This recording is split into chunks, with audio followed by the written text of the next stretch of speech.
Hello lovely learners, welcome back to my channel.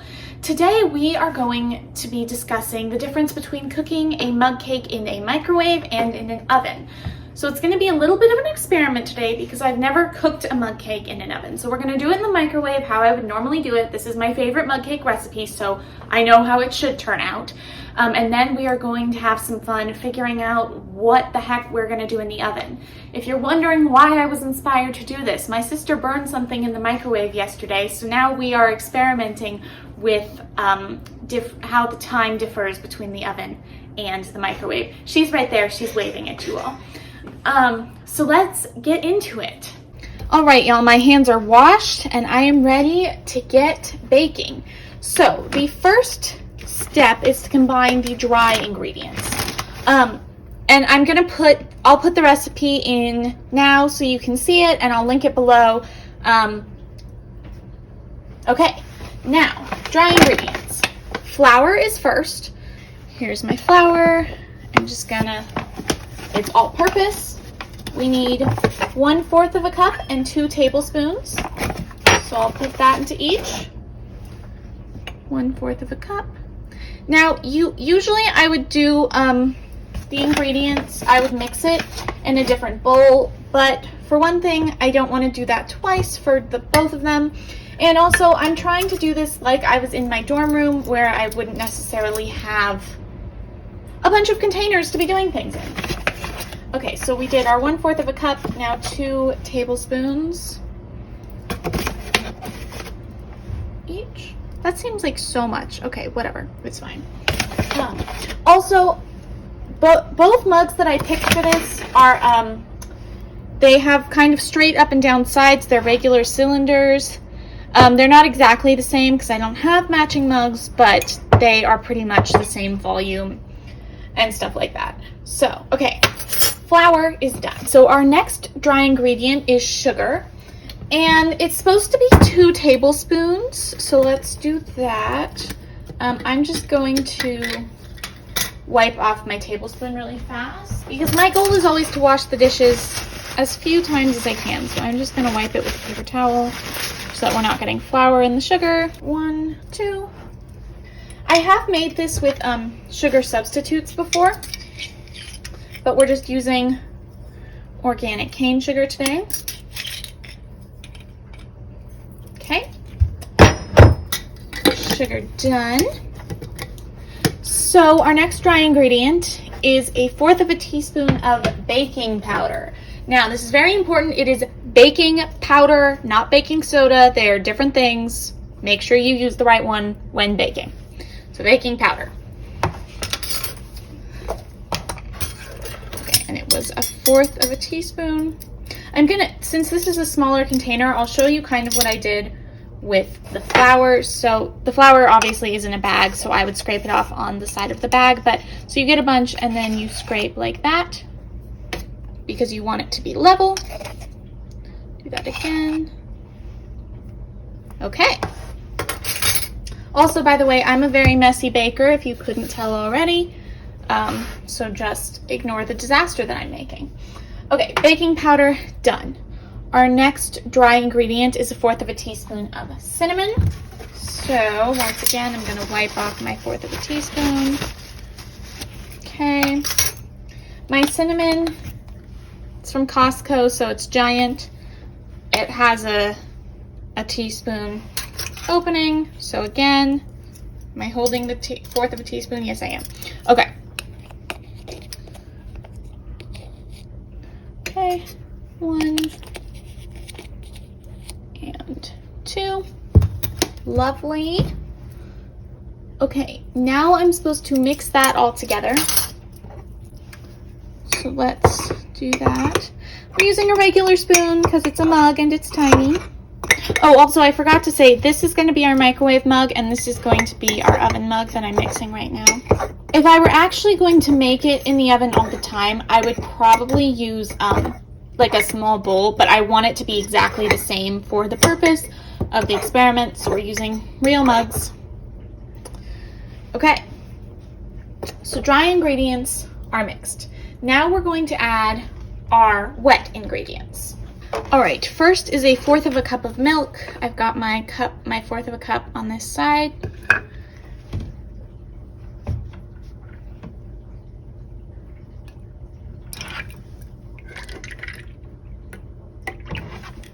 Perfect. Okay, we'll set that to the side while I get my butter. All right, it called for salted butter, which if you bake it all, that's a little unusual, but it's because we're doing a shortcut cake. So here's my salted butter. And we need 2 tablespoons of that. I'm just gonna use my tablespoon and go in here. Okay, that looks good to me. So we're gonna melt this in the microwave.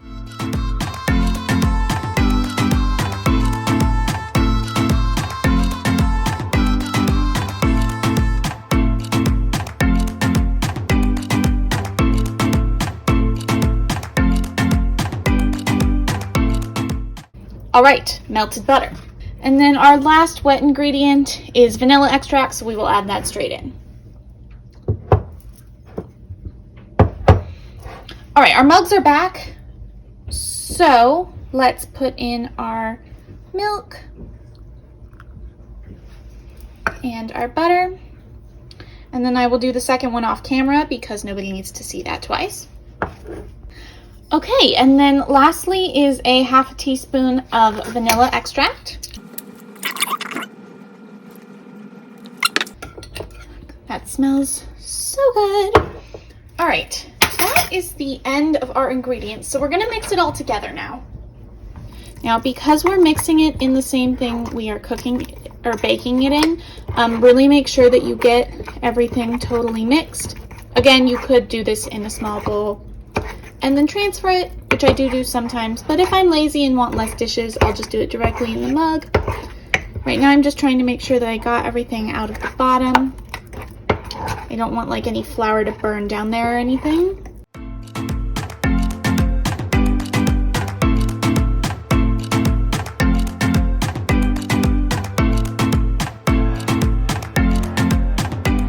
All right, they are ready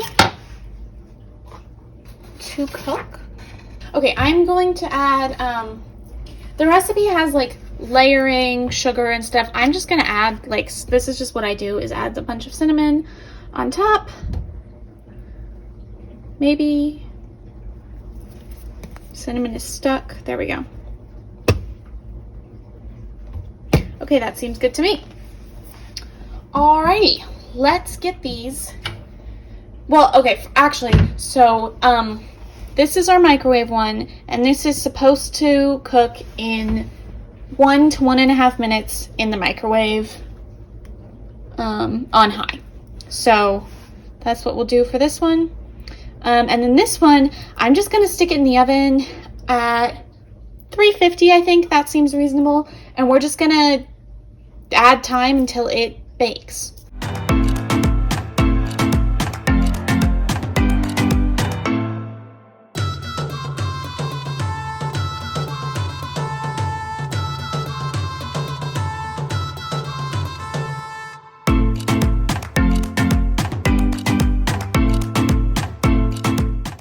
Alright y'all, so slight complication. I could have sworn that I have made this in this particular mug before, but apparently not. This is why I have a cover, but the top, it rose too much and stuck to the top of the cover. But I tasted a piece that fell off and it tasted good, and if you look, it would normally have a nice roundy top, but it's bouncy. That's how a cake should be. So we're gonna call that good.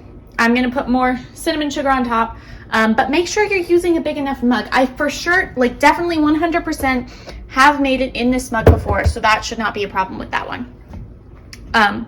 Anyway, this one is done. Okay, y'all, oven is at 350, so I'm going to stick this in here. I'm hoping that this is not a bad idea, but we will see. Okay, right in the middle of the oven. And we're gonna give it 4 minutes to start. All right, let's see what happens. Okay, it's got 30 seconds left on the clock. Let's see how we're looking. Okay, so it's starting to do something, but it is not cooked. So I'm gonna put it back and give it probably another 4 minutes, and we'll see what that does.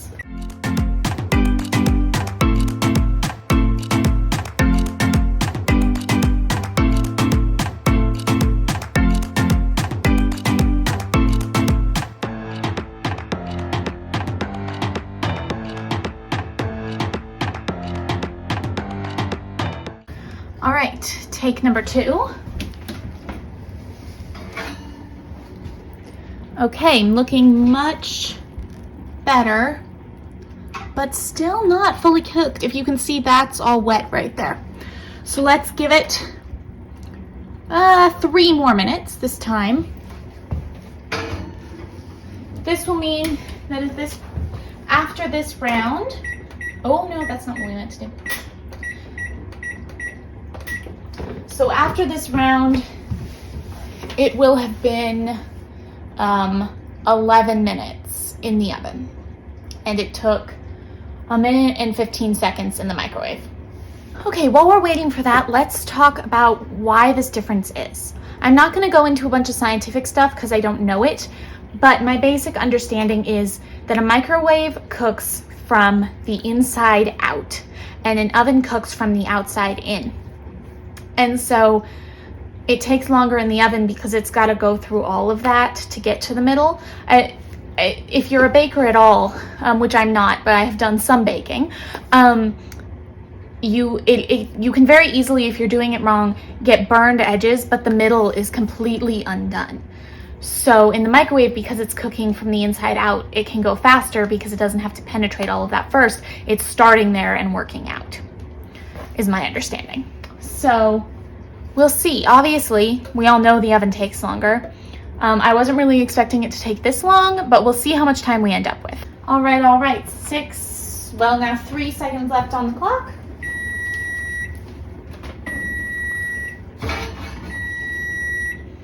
Okay. It is still wet. It is still not cooked all the way through. It's not even totally cooked on the edges. So it's going in for another 3. Okay, we're finally getting somewhere, but I'm gonna stick a toothpick in it and see if the middle is done. Okay, it is completely raw still. So what I'm gonna do is I'm gonna bump up the oven temperature. I picked 350 because I felt like it's a very common baking temperature, so I thought that that would be a good one to start with, but I'm gonna put it up to 375 and see what happens. 3 minutes at 375. A whole lot better, but still not quite done. You can see this bit is about to burn, so I'm just gonna take that off because I don't need any more burning in the house. And I'm gonna give it, oh gosh, it is still really raw in there if I poke at it at all. So 3 more. All right, 10 seconds.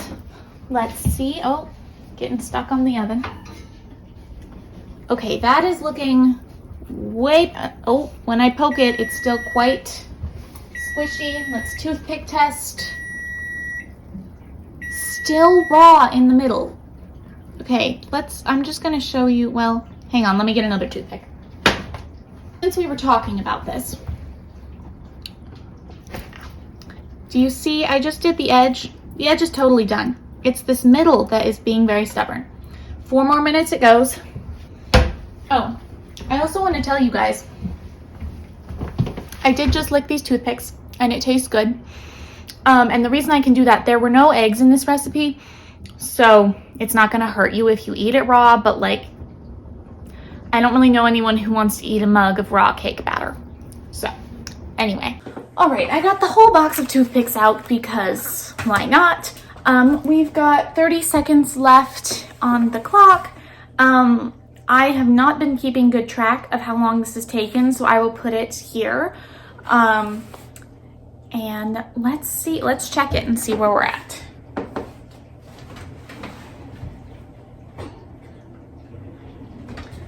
Okay, this looks very promising to me. Okay, bounce test. I don't know what it's really called. I call it bounce test. Coming back pretty bouncy. Let's stab it. Pretty clean. There's a little bit on there, but I feel like this mug has been in the oven so long. I don't really want to leave it in there any longer. So I'm gonna call this good. I thought that it was gonna take some more time. So again, here is the time that it took us. I definitely, again, I really should have started at a higher baking temperature, but I didn't want it to burn it by cooking it too high. So I probably would have started with 375 or 400 if I did this again. Comment down below if you want me to try again in the oven. And now we are going to have some taste testing going on. Okay, so one other con that I am finding, the oven mug, again, I probably wouldn't actually do this in a mug if I was doing this all the time, but it is so hot. Like I cannot, the cake is already starting to cool down, but the mug is so hot I still have to wear my mitt.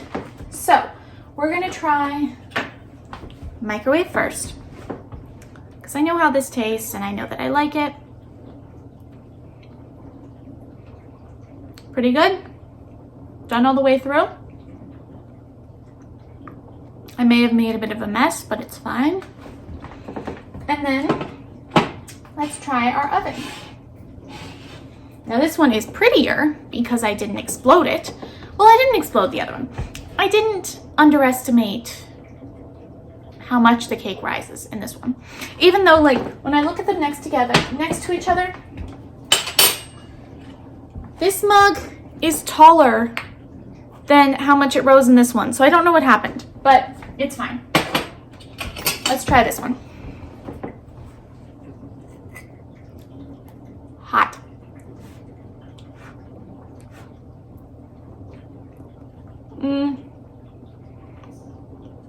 I think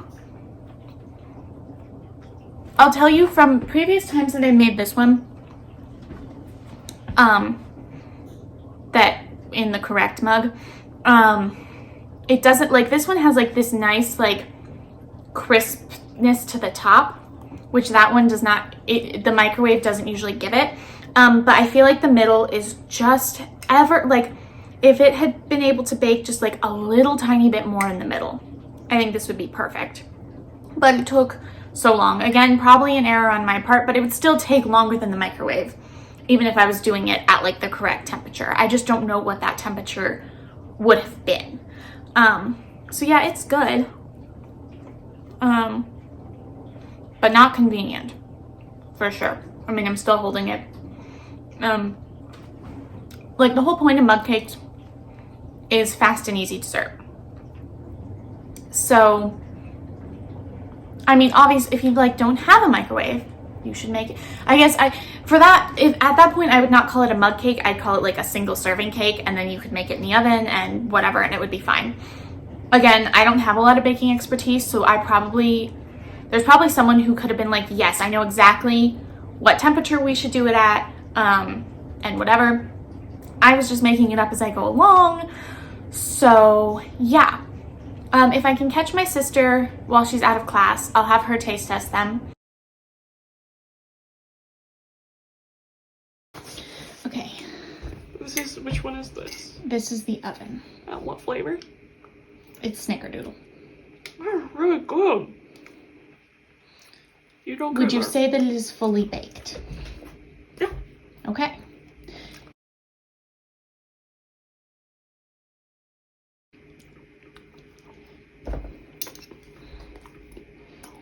Good, but not as good aeration-wise, you know? Oh, like you think that one's fluffier? Mm-hmm. Okay. Still pretty good. So you would vote for oven. Mm-hmm.